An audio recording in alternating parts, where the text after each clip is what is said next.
Minyak mentah berjangka Brent untuk kontrak pengiriman Juni ditutup melonjak 2,8% ke level 111,26 dolar per barrel.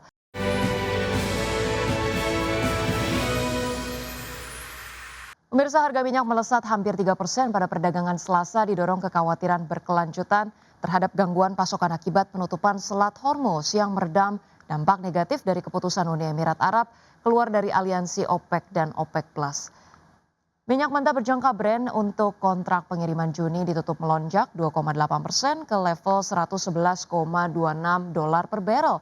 Sedangkan minyak mentah berjangka West Texas Intermediate untuk kontrak pengiriman Juni melambung 3,7% ke posisi 99,93 dolar per barrel.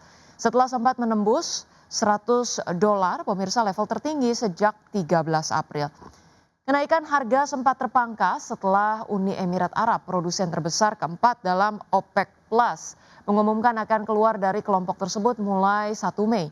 Langkah ini dinilai menjadi pukulan bagi organisasi negara-negara eksportir minyak dan pemimpin de facto Arab Saudi.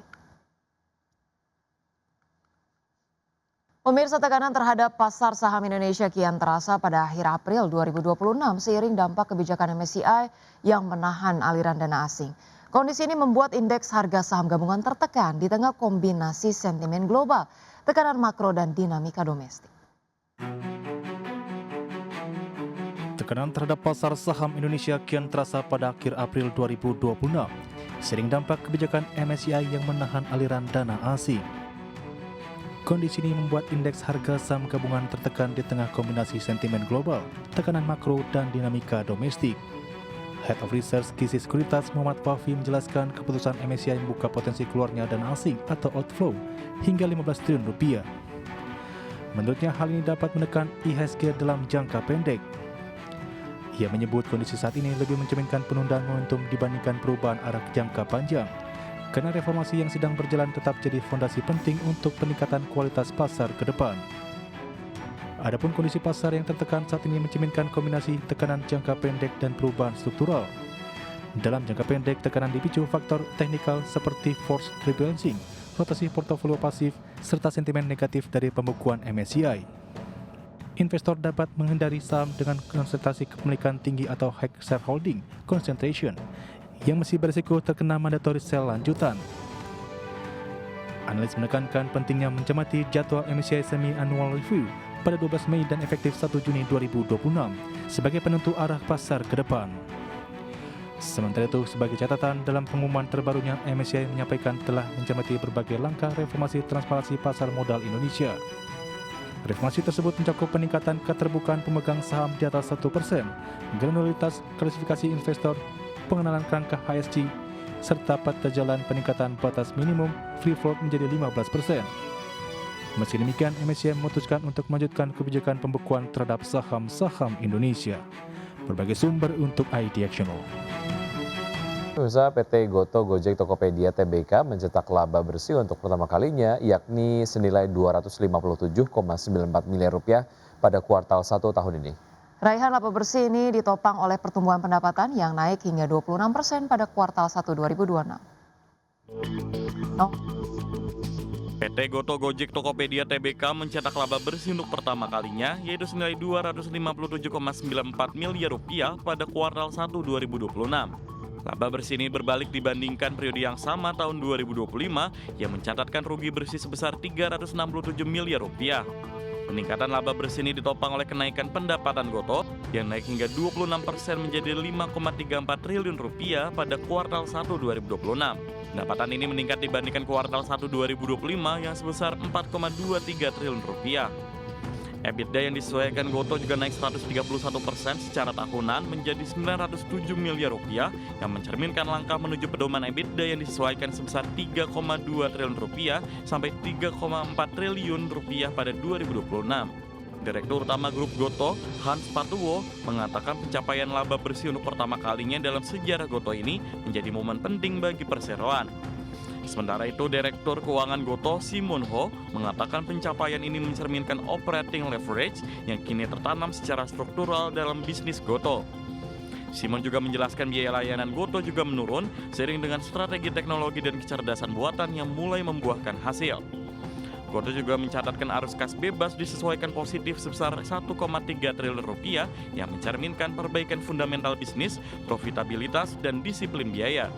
Berbagai sumber IDX Channel.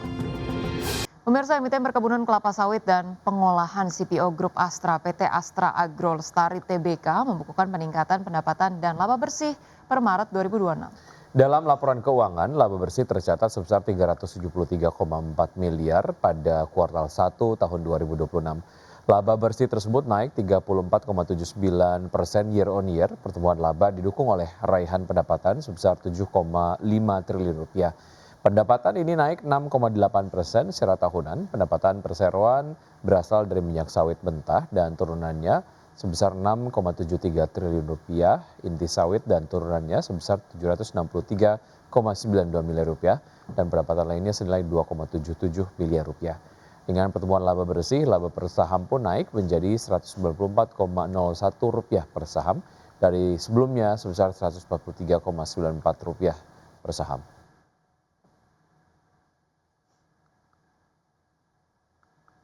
Ya, emiten consumer good PT Mayora Indah Tbk mencatat kinerja kontras di awal tahun 2026. Penjualan turun namun laba justru melonjak tajam. Kondisi ini dipengaruhi oleh faktor musiman hingga efisiensi biaya produksi. Emiten konsumer PT Mayora Indah Tbk mencatatkan kinerja kontras di awal tahun 2026. Penjualan turun namun laba justru melonjak tajam. Kondisi ini dipengaruhi faktor musiman hingga efisiensi biaya produksi.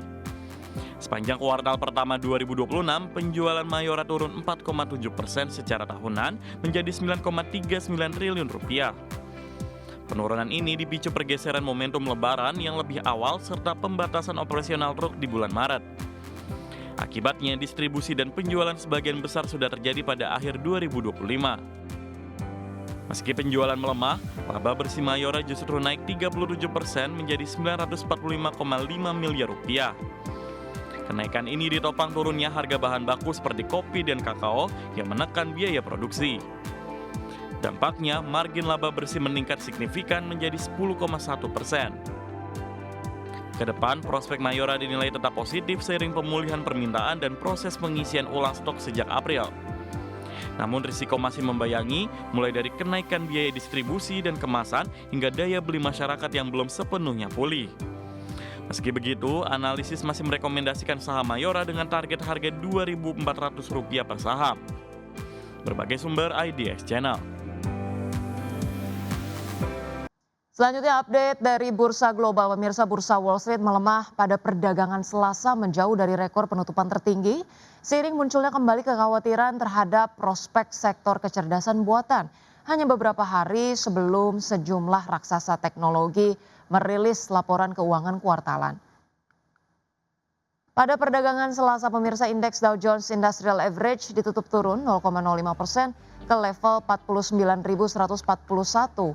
Indeks S&P 500 melemah 0,49% ke posisi 7.138 dan indeks Nasdaq Composite terkoreksi 0,9% ke level 24.663. Sementara itu, pemirsa, dari Eropa, bursa ekuitas Eropa melemah mendekati level terendah dalam 3 pekan, seiring dengan kombinasi laporan keuangan perusahaan yang beragam, ketidakpastian konflik di Timur Tengah, serta sikap hati-hati investor menjelang keputusan penting dari Bank Sentral pada pekan ini. Diketahui, pemirsa, indeks Stoxx 600 ditutup turun 0,37% ke level 606,58. Indeks DAX Jerman terkoreksi 0,27% ke level 24.018. Indeks CAC 40 melemah 0,46% ke posisi 8.104.